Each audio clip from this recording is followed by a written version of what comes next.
Namaskar. Hello, friends. We are looking at desire. Desire is only a singular. I know English language has both singular and plural words, that is, desire and desires. But I would like to argue that spiritually, desire should be only a singular. Here is my reasoning. We say desire for good food, desire for entertainment, desire for good clothes, etc., are the many desires. So, in a common way, we tend to distinguish between wanting one thing or wanting another, and thus seem to define many different desires. However, desire is a very generic mental phenomenon. Wanting something that is presently not there with us and is desirable. The desire is like an engine that keeps pushing us from behind towards something desirable that seems to be a little away. That desirable something can be called as a target, an objective to be attained. But when we attain that objective, the engine does not stop. It immediately starts pushing us again to another thing that is a little away, another objective. And this goes on and on throughout one's life. It is clear that if we try to abstain from one such desirable thing, some other desirable thing will come up because the engine is pushing us and we keep seeing something or the other that is desirable. A sincere spiritual seeker realizes this phenomenon and focuses on desire, the engine, rather than the desirable things that are many and can be unending and will keep coming up all the time. So he tries to shut down the engine itself through contemplation and meditation, and when he succeeds, he gets established in true Vairagya, and then there are no more desirable things coming up at all. Desire for doing versus desire for achieving. Imagine a scenario as follows. Person A desires to earn a lot of riches. Person B desires to pursue painting because he has a natural liking for it. Would you say both have their own desires and that there is no difference between them? I would like to say that there is a fundamental difference between the two desires. While the desire of person A is a desire for achieving something, that of person B is a desire for doing something that he is naturally inclined towards. The former, a worldly desire, is in the nature of something in the external world pulling you, often regardless of your own natural aptitude.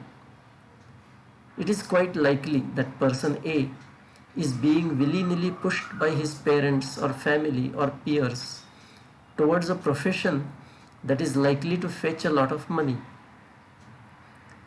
Even if A is himself keen on earning riches, such a desire by its very nature, even after it is fulfilled, assumes an even bigger form, like first wanting to earn in thousands, and then in millions, and then in billions, and so on. It is like fire that only burns more intensely when you add fuel to it. A desire for doing something natural, on the other hand, is driven by something internal, your own nature, and hence it is an expression of the divine will. It is not driven by any need for achieving anything. One is simply in the state of Sat Chit Ananda, that is eternal consciousness, bliss, when the divine is expressing himself through one's actions every moment. So, for want of an appropriate different word, we may call both as desires, but they are fundamentally different. Let us consider a case of two students studying mathematics. One student desires to pass the mathematics examination, so his mind remains preoccupied more with the thoughts of examination and results, and he may be less focused on studying and practicing solving problems and understanding the subject. He is anxious to pass and is afraid of failing. He therefore becomes nervous very often and starts thinking about what he would do if he does not know the solution to a problem in the examination. He even indulges in planning for some wrong ways to pass the examination. For example, he may arrange with a brilliant classmate to go to the toilet together and get the answer that he does not know himself. He may spend more time preparing small copy sheets in a very small handwriting so that the sheets can be hidden in the palm of his hand. Such a student is never comfortable and is always anxious. On the other hand, there is another student who likes solving mathematics problems. He has no specific desire to pass the examination. Of course, he would like to pass the examination, but he knows that passing the examination would be a natural outcome of studying and preparing the subject well. So he spends his time doing that rather than thinking about examination. He enjoys every moment of his studies. He derives pleasure at every step of problem solving. That pleasure is arising from within because of the doing rather than because of getting something. Of course, he would pass the examination even without desiring so. Some people may argue that even the second student has a desire to get pleasure from solving problems. I admit that I may be playing with words, so let me concede that it is also a desire. But then, the farther the object of desire, the less control one has on attaining it. Passing the examination is much farther than putting down one step of a solution to the problem. The first student desires a much farther object, namely passing the examination, and has less control on that outcome. But the second student desires to just solve a problem which is which is much more within his control and reach. As a result, the second student not only passes the examination but also enjoys every moment of studying. The first student, on the contrary, lives through a tense period of studying, runs the risk of getting caught indulging in malpractice in the examination, and may even fail the examination. In summary, there are desires and desires. Desire to have or get something makes you dwell in the future because, by definition, such a desire relates to something that you don't have just now and that is somewhere far out there. This also means you tend to leave the present moment again and again and daydream or even experience a nightmare about the future. Such desires should be shunned by a sincere spiritual seeker. However, desire to do is fine because doing is well within your reach. Let your spiritual conscience be the match referee. The other day I had a nightmare. I saw that I was playing a rugby match. Soon after the match started, the referee was knocked down unconscious by some rowdy players. Now it was a free for all. The sole objective of every player was either to run with the ball into the rival team's goal or to stop a rival player from running with the ball into the home goal. Many players ended up with serious injuries. In fact, I was knocked down by a rowdy player and I fell on my head. It so happened that I wasn't wearing a helmet. I don't know why. After all, it was a dream. I had a serious head injury and died within a few moments. In those few final moments of my life, I badly wished that I should have worn a helmet and maybe I would not have been dying. I also wished that the organizers had revived the referee. Then I woke up with a start. The next day I again dreamt that there was this rugby match in which I was playing, but this time I was wearing a helmet. The referee was knocked unconscious as soon as the match started. However, the organizers immediately sent in a doctor and revived the referee quickly. Then the match was played in a rule bound manner without any serious injuries to any player. I had a good match, and though our team lost, I enjoyed the game to return home satisfied. Later, I was contemplating about the significance of these two dreams.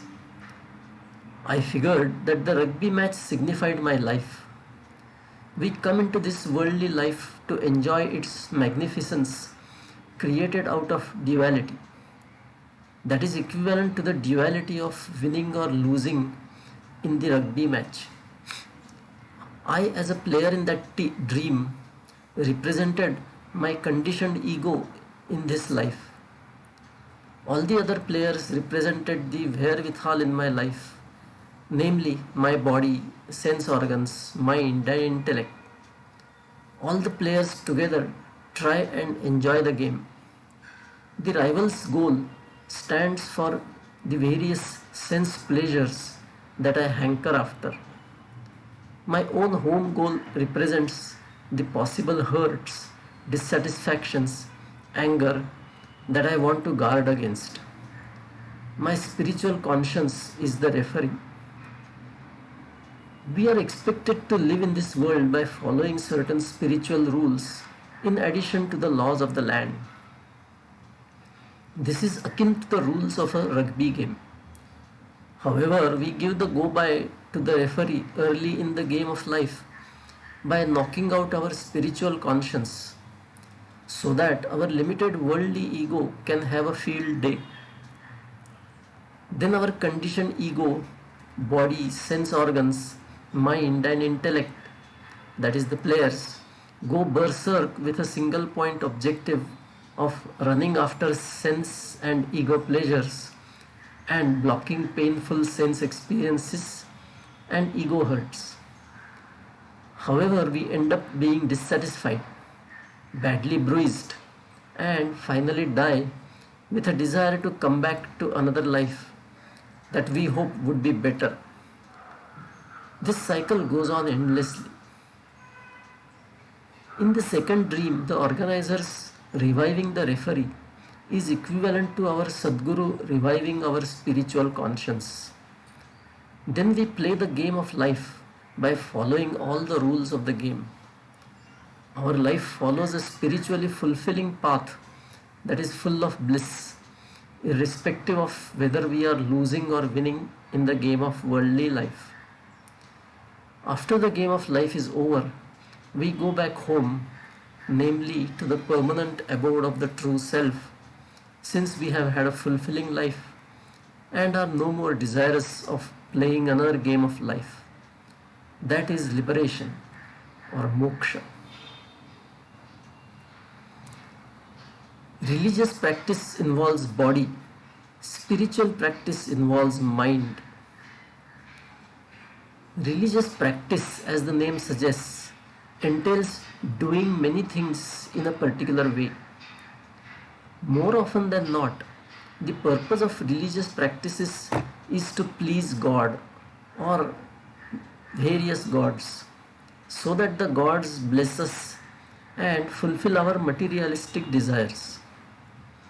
An inevitable aspect of religiosity, therefore, is too much emphasis on the rituals.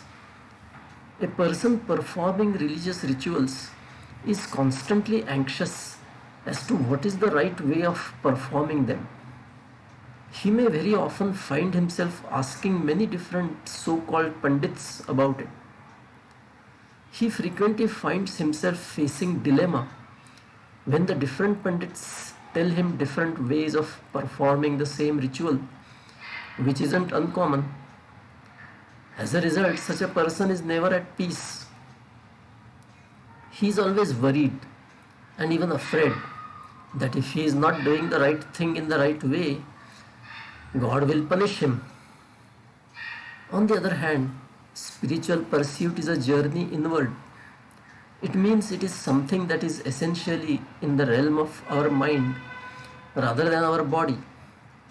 So, spiritual pursuit does not entail doing this or that, not even performing an elaborate puja. On the contrary, it basically involves contemplation on what is beyond the perceptible creation, the purpose of our coming into this world, and such. It means a spiritual seeker consciously turns away from the worldly pursuits, which are by definition externally oriented. He may still engage in certain minimum bodily actions, but his mind is not engaged in those bodily actions. His mind does not indulge in judging what happened in the past, nor in looking forward to something in the future. He does not let an imagined what if scenario nag him constantly. Like, what will I do if something that I don't want happens in future? He has no wants and unwants relating to the external world. In effect, his frame of mind is, let whatever happens happen. It is not of my doing, nor does it cause me pain or pleasure. I am only an inert observer of the play of Maya that this life is. That is the crucial difference between religious and spiritual pursuits.